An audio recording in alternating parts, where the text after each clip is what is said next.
Dokter Cilik tiba-tiba dilabrak oleh seorang misterius ke tempat tinggalnya. Pria misterius ini sebelumnya sudah mencoba menghubungi Endo. Ia berkata ingin mengobati anaknya yang menderita gagal jantung.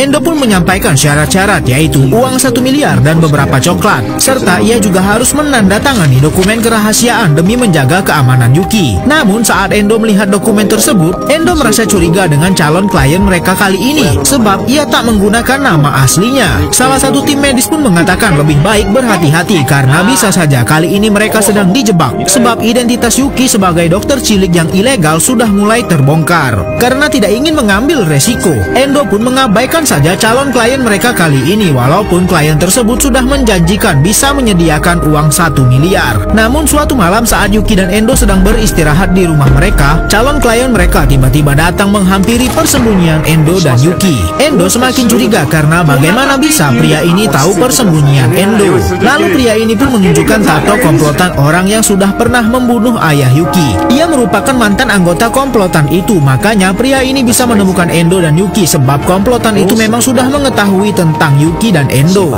Pria ini benar-benar memohon kepada Yuki untuk mengobati anaknya. Akhirnya karena kasihan, Yuki tidak akan membiarkan seorang anak mengalami sakit parah. Ia langsung memeriksa kondisi anak itu. Para perawat lainnya pun menyusul. Lalu setelah diperiksa ternyata anak itu mengalami penyakit yang lebih parah, sehingga operasi hati dan paru-paru harus segera dilakukan sekarang. Yuki pun memulai operasinya dan saat mulai, Endo menanyakan beberapa hal dengan pria ini tentang kematian ayah Yuki yang dilakukan oleh organisasi yang diikutinya dulu.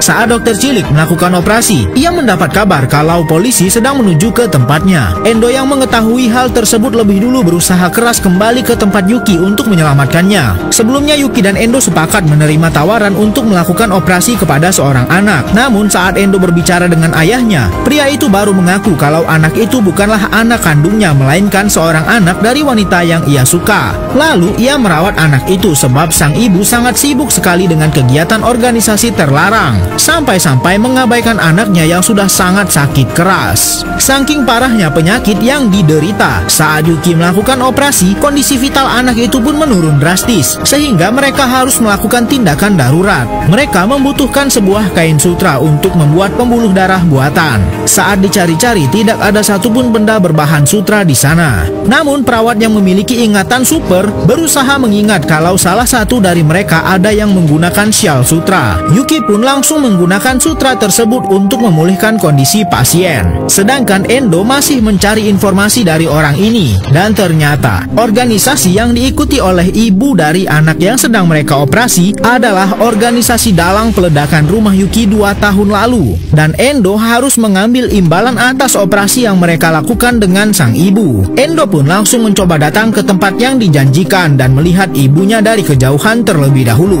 Namun ternyata saat mendekat, Endo menyadari kalau situasi di sana sudah tidak wajar. Banyak sekali anggota organisasi sesat itu yang berjaga-jaga. Tanpa berpikir panjang, Endo langsung menyadari kalau dirinya sedang dijebak. Ia langsung bergegas memberi kabar kepada tim.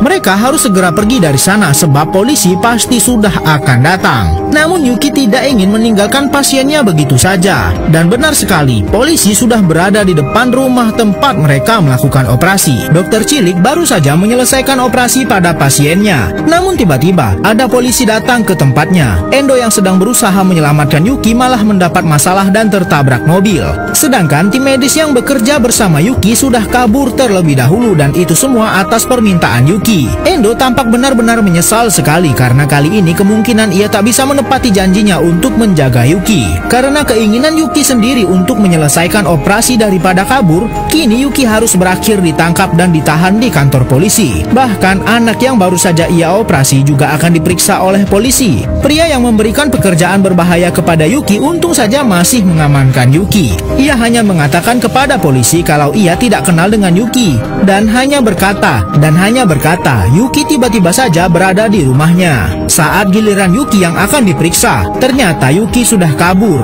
dan rencana pembebasannya sudah dipersiapkan oleh teman-temannya. Para kepolisian pun semakin yakin kalau Yuki adalah dokter coklat yang terkenal sekali dan ia sudah melakukan operasi ilegal. Sesampainya Yuki di tempat persembunyian mereka, ia langsung menangis dan memeluk Endo. Yuki benar-benar menyesal karena hampir saja karena perbuatannya mereka semua dalam bahaya. Karena mereka tidak mendapat imbalan uang 1 miliar atas operasi berbahaya semalam, mereka pun hanya merayakan keberhasilannya dengan memakan coklat yang sangat disukai Yuki bersama-sama. Setelah semua kejadian ini, Endo pun tiba-tiba diajak bertemu oleh seorang jurnalis yang sudah mengetahui kalau Yuki adalah dokter ilegal. Lalu ia mengatakan kalau akan mempublikasikan berita tersebut dan membongkar identitas Yuki.